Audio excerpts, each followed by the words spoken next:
sera le 7 février. Voilà. On préfère qu'ils prennent le temps. C'est mieux. On a une avocate qui est brillante, voilà, qui a bien développé le sujet depuis le 1er, depuis le 2 novembre.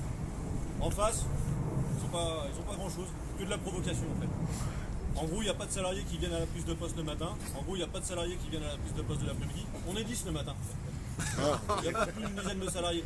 C'est pour ça que les vidéos étaient intéressantes. On voit plus de 30 à 40 personnes venir prendre leur prise de poste. Et on ne parle pas de l'après-midi puisqu'ils sont toujours au complet. Voilà. Pourquoi il y a simplement 15 salariés l'après-midi qui prennent leur prise de poste? Parce qu'il y a 15-17 embauchés, pas plus. Mais ils ne sont même pas au courant parce qu'ils ne s'intéressent pas au marché et ils ne s'intéressent pas au contrat. Franchement, ils avaient juste de la provocation aujourd'hui. Ils n'avaient rien. Voilà. Donc on préfère que le tribunal des prud'hommes prenne le temps. Voilà. On aura une décision le 7 février, on l'attendra ensemble. Je vous la communiquerai, il n'y aura pas de problème. Mais on est confiant. Moi je suis confiant. Voilà. Après, je vous dis, ils avaient vraiment... Il n'y avait rien en face. Il n'y avait rien. Et là, on a encore reçu un document hier de l'inspection du travail qui nous a transmis leur constat en disant que les salariés étaient bien présents, qu'il n'y avait pas de matériel sur le site, que l'agence était fermée et qu'on n'y avait pas l'accès. Voilà. L'inspection du travail a fait ses constats hier, encore une fois, et qui nous a transmis pour aujourd'hui le tribunal. Il y a aussi un autre document, on l'attend avec impatience, c'est le harcèlement au travail. Il fait 15 pages. On l'attend aussi celui-là. Donc nous on a des pièces, nous on a des preuves, eux ils ont rien. À part un huissier qui se déguise. Il était habillé en jaune et bleu, mais il avait qu'un gilet. Voilà. Excusez-moi Steve, mais vous n'aviez pas repris le travail il y a 15 jours? On a repris le travail depuis le 2 novembre. Et c'est le patron qui ne veut pas nous donner le boulot. Non, non, mais vraiment le travail réel, là, j'entends. Bah, Tes collègues viennent de me dire que depuis 15 jours, vous avez des on camions. va dire que dès l'instant où la société Sépure ne voulait plus nous obliger à signer un contrat de travail, donc on Oui. a encore la vidéo le 25 décembre où c'est monsieur, alors attendez, je ne sais pas de mentir, Jean-Paul Tavares, qui est cadre chez Sépure, il nous demande de signer le contrat de travail. Vous avez les salariés qui sont tous là, posez-leur la question, il nous dit la condition pour accéder aux documents administratifs et à la formation avant de prendre son poste de travail, c'est de signer votre contrat. On a la vidéo où il nous le dit le matin, plusieurs fois. Ah bon messieurs, il faut signer votre contrat. Pourquoi? Pour avoir la clause de mobilité dans le contrat de travail, chose qu'on n'a pas actuellement. Donc nous, on a dit, non, notre contrat de travail, il est transféré de fait, c'est la convention collective qui le prévoit. Pourquoi on doit signer un contrat? Donnez-nous les documents, faites-nous faire la formation et on monte dans les camions. Donc ils ont attendu exactement 2 à 3 jours, et après ils nous ont dit, bon ok, il n'y a plus de contrat à signer, par contre maintenant il faut remplir les documents. Pas de problème, allons-y. Et ils voulaient prendre les salariés individuellement dans le bureau. Il faut savoir que nous on est dans le monde de la poubelle. Il y en a certains qui ont des problèmes de lecture et d'écriture, donc ils souhaitaient être accompagnés par moi.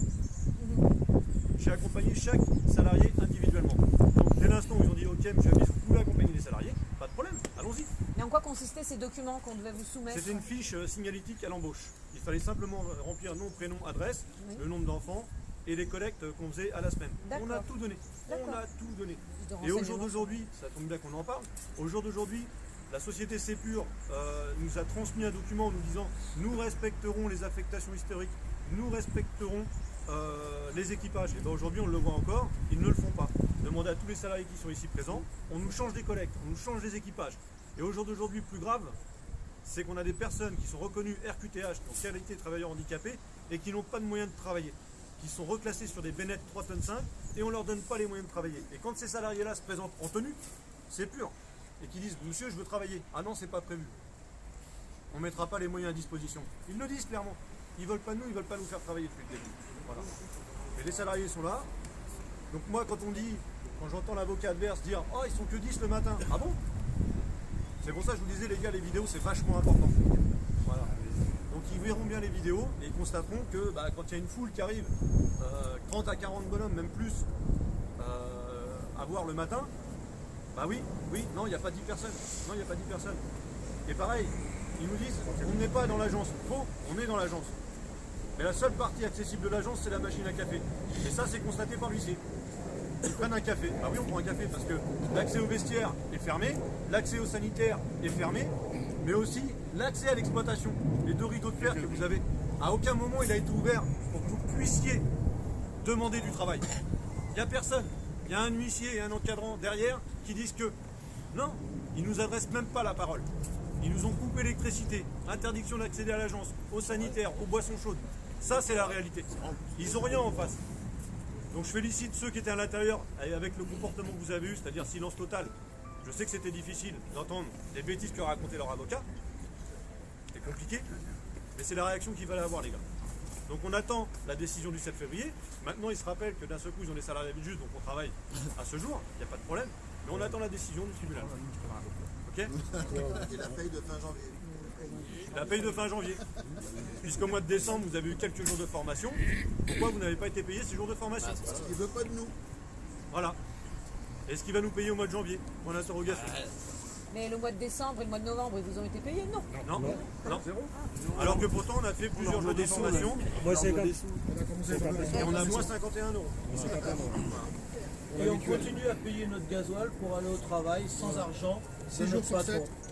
On emprunte de l'argent à nos familles pour pouvoir avoir le droit d'aller travailler sans être rémunéré. Pour avoir les frais de rejet.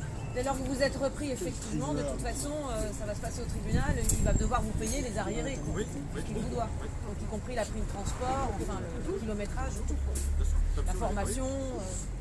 On est venu le 25 décembre, on est venu le 1er janvier, 6 jours sur 7, on est là. Vous mettez 6 jours sur 7. Depuis 2 mois et demi. Qui prévoyait des formations le samedi, espérant qu'on ne vienne pas travailler. Sauf On que se les présentait formateurs- du lundi au samedi. On était sur le site. Les formateurs ne travaillent pas le samedi. Ça fait plus de 2 mois et demi que les salariés sont présents du lundi au samedi, 6 jours sur 7 par semaine, à part le dimanche. Parce qu'il n'y a pas de collecte le dimanche sur le site. Il faut justement ne pas être pointé absent. Et pendant plus de 2 mois, c'est-à-dire 2 mois et demi, on est quand même là 6 jours sur 7. On ne s'autorise pas de jour de repos, pas de jour férié, pas de jour de repos, pas de réveillon, pas de Noël, rien du tout. Vous êtes allé au travail. Voilà, on a eu le droit à rien. Nous, on embauche à 4h30 du matin au volant, c'est-à-dire un réveillon, bien sûr, sans une coupe de champagne, sans rien, et couché à 23h maximum pour pouvoir être au travail le lendemain. 6 jours sur 7, on a fait des rendez-vous avec des mairies le soir. On rentrait chez nous à 23h, le lendemain à 4h30, on était déjà au poste devant l'entrée pour être au travail à l'heure. On a fait 6 jours sur 7, on a fait plus que nos heures et on n'a jamais été rémunéré ni considéré. Donc ça, on aimerait bien que ça soit reconnu aussi. Ça devrait l'être par la justice. Voilà. Mais vraiment, la condition qu'il faut dire, c'est encore une fois le 25 décembre, M. Jean-Paul Tavares, qui est cadre chez Sepur et qui nous demandait encore de signer notre contrat de travail. Parce que ça, ils ne le disent pas, ça. Notre contrat de travail, il a été transféré. On n'a pas besoin de signer un nouveau contrat. Tout à fait. Notre contrat de travail, il a été transféré, je le répète. La condition qui était depuis le départ, et qu'on nous dit depuis le début, vous devez signer votre contrat de travail. C'est faux. C'est faux, on n'a pas besoin. Donc pourquoi vous insistez là-dessus? Donnez-nous les documents administratifs et on passera les formations. Pareil, les documents administratifs, ils n'ont pas voulu nous les envoyer à la maison, comme ça se fait habituellement dans le déchet. Ils ont voulu qu'on passe individuellement. C'est eux, encore une fois, qui ont essayé de faire traîner un maximum les choses en nous passant individuellement dans le bureau. Nous, on a dit, donnez-nous les documents, on vous les remettra bien demain sûr. matin. Non, ils n'ont pas voulu. Les formations, Pour faire c'est- traîner, pour gagner, faire traîner. mais là, Les gagner quelques formations- heures. Les formations, au début, c'était des groupes de 20 personnes. Super, ça va aller vite. Et ben non, ils ont réduit. On va faire des groupes de 10 ont personnes, morcelé. des groupes de 5 personnes. Demandez aux salariés si je suis... Oui, Moi, je suis passé tout seul. Carrément. Formation individuelle. J'ai c'est fait eux qui ont formation mis tout ça en place. d'intégration. C'est eux qui font en sorte que théorique, depuis le début tout du seul. contrat, depuis le début du marché, ils veulent pas de nous. Voilà, parce qu'on est une masse salariée qui est ancienne. Notre avocate l'a dit pendant le jugement. Le minimum, c'est 10-15 ans, quoi. Tous les mecs qui sont autour ici ont minimum 20 ans de boîte. Bien sûr, Et il ça a ne essayé. fait pas assez pur. Pourquoi? Parce que c'est pur pour les intérimaires et les rémunère à l'heure. Voilà. Ils sont en bas de la convention collective. Alors oui, forcément, désolé d'avoir de l'ancienneté. Désolé d'être sérieux au travail. J'ai des salariés ici, ils ont 40 ans de boîte. Je pense que c'est parce qu'ils sont sérieux et qu'ils font leur boulot. Voilà. Ça fait 2 mois qu'on n'a plus de mutuelle pour nous, pour nos enfants. Donc moi je suis confiant. Le 7 février, on entendra la décision des prud'hommes et on vous la communiquera Dans la foulée, dès que bien possible, sûr. quoi. Il Mais dit est-ce qu'il que avait vous- les PEI, les petites tailles, ils ont toujours pas. Vous avez le sentiment que ça va aller au départage, là Nous on espère que non. On espère avoir une décision le 7. Mais bon, c'est pas une petite affaire. Hein. Ouais. C'est pas une petite affaire. Oui, oui, non, il y a du boulot en arrière-plan. Du Oui. boulot. C'est pour ça qu'on préfère, à la limite, qu'ils prennent le temps. Voilà, le 7 février, c'est vrai que ça fait un peu loin, on espérait avant. Mais vaut mieux prendre le temps et avoir une décision le 7 plutôt que de redonner un résultat trop rapidement et que ça aille justement au départage. Mais là, d'ici là, de toute façon, vous vous êtes remis au travail. On vous a donné les camions et. Alors, c'est vrai. C'est On pas a tout à fait accepté de nous donner enfin du travail. Mais pas à tout le monde et de manière Pas à inégale. tout le monde. Pas à tout le monde. Par exemple, on a des services Bennett 3 tonnes 5, ça représente 4 à 5 salariés. Bah, aujourd'hui, on refuse de leur donner encore du travail. Puisqu'apparemment, il n'y a pas de matériel affecté pour ce service-là. Alors que c'est faux, on a encore vu une bennette pas plus tard qu'hier. On a pris les photos et on va transmettre à l'inspection du travail. Ok. Je fais un rapport quasi Quotidien. quotidien, à la semaine, ça dépend, et à l'inspection du travail en lui disant voilà, on a constaté ça. Et aujourd'hui, on a encore des salariés, oui, qui n'ont pas de travail. Ok. Et pour ceux qui vont travailler au jour d'aujourd'hui, ils vont travailler sous une menace et un harcèlement de la direction. En quoi consiste ce harcèlement? En quoi consiste ce harcèlement? Nous surveiller suite à la formation sécurité qu'ils nous ont fait faire, et ils sont derrière avec un ou plusieurs véhicules à vérifier la moindre erreur faite par un salarié afin de le sanctionner, voire peut-être plus tard au préalable le licencier.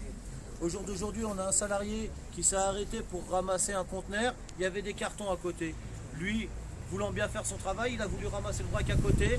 Le chef de secteur qui le surveillait derrière lui a dit tu n'as pas à ramasser ça.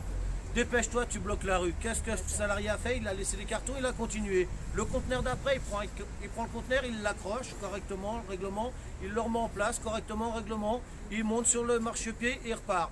Première chose que l'agent de maîtrise fait, derrière, il sort du véhicule, il prend en photo un morceau de papier par terre et il lui dit toi, tu as laissé ça par terre, tu seras sanctionné.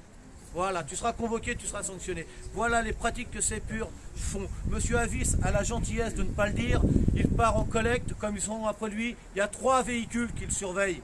Ils viennent le voir à la hauteur de la cabine du camion, constater s'il a sa ceinture, s'il a le volant, tout ça pour essayer de lui mettre des sanctions et de le dégager.